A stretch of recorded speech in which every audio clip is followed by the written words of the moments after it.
Who I am now. Like, we've got time for that, haven't we? Yes, there's no chance! Where's the king? You said you were my friend. A king has no friends. Ooh, it has been dubbed Scotland's answer to the Game of Thrones and Hamilton. The James Plays is a theatrical trilogy that brings to life 3 generations of 15th century kings and all the drama that ensues. Please welcome the 3 James themselves. We've got Stephen Miller, Andrew Rothney, and Matthew Pidgeon. Good morning, gentlemen. Hello. Good to see you. First of all, this is so exciting. We're thrilled. I mean, the reviews are amazing everywhere, and I know you just flew in, so you haven't been able to see the venue. They are taking over the Hearn. Yeah. So have you heard about anything? It's 1,200 seats. Yeah. We know it's a 10-year anniversary for Illuminato. Yes. So it's a huge, this is a huge event, and we know how important the Hearn is to Toronto's history. So it's just such a. We've seen pictures. It looks spectacular. It looks amazing. Yeah, it's never been done. It's a brand new venue. It's going to be top-notch. Such an experience. So take people through the concept, because it is following 3 individual kings and plays. Yeah, well, I'll start with James I. James I is more a romantic-minded king with a sort of political ideal that's kind of been driven off the back of an 18-year imprisonment at the hands of the English. His challenge becomes when he goes home, and Scotland isn't really ready for the kind of kingship he wants to ensue on them. So. Enter the second king. Yes. James II picks up with.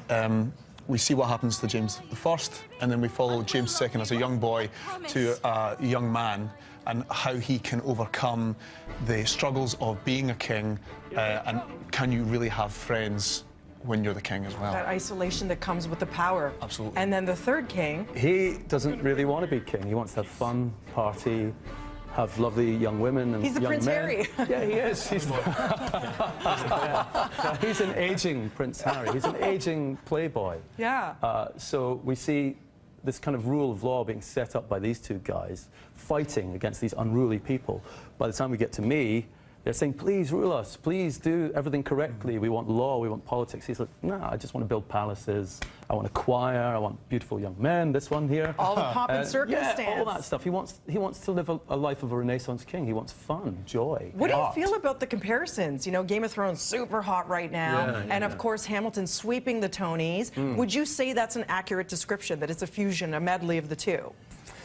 I totally understand the analogy, especially with the Game of Thrones thing, because it's this idea of box set television versus sort of box viewing of a theatre watching. thing. And the world that is created is quite similar to Game of Thrones, and some of the events that happen in these plays were actually inspired R.R. Martin in Game of Thrones. So if you come and see the plays, you will see some scenes that are quite familiar to you. Yeah. And yeah, the world is very gritty and earthy, very dark, but there's humour. It's also funny. I mean, Yeah, Game of there's lots Thrones of does it fun. all, doesn't it? It's spectacular.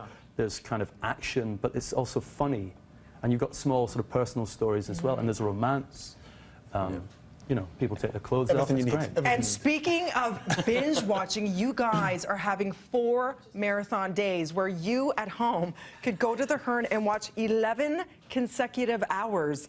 How do you prepare for this? Because I know you're all in one another's plays, playing different characters. How do you prepare? Wake up. Wake up, Wake coffee. up, arrive at the theatre. Yeah. Everybody's got their own individual way of prepping for their own performance. For me, I like to get my head in the right space, get my body where it needs to be, so that I know what I'm carrying into the day. But once the day starts, it's a juggernaut. And do you recommend for us sitting in the seats that it's a really cool experience to commit to if you can sit through the 11? Absolutely. It's the best way to do it. Yeah. Yeah? And if you go out to the Hearn, there's things to do between the shows. There's places to eat and drink. Yeah. There's art exhibits. You know There's a what lot you to guys do. need? We need to sustain you for those 11-hour marathon days. Yeah. You need to sample your very first Timbit. Tim Hortons is kind of the national thing. Yeah. So there are different varieties, okay? You can go for glazed chocolate. Underneath there's the honey dip, which is nice. Okay. And you brought your own takeaway packages, Yeah, which is so the nice. sporins, with the sporins, Yeah, the yeah. sporins, okay? Can we take some of these for the rest Yeah, of the time? take some to go in I'd your like to say that sporins. wasn't intentional, but... It definitely was. Spawns are handy for Timbits. Okay, go for it. While I give them the information, you guys are going to want to see these gents. It's called the James Plays, running June 16th. Do you hear that? Right?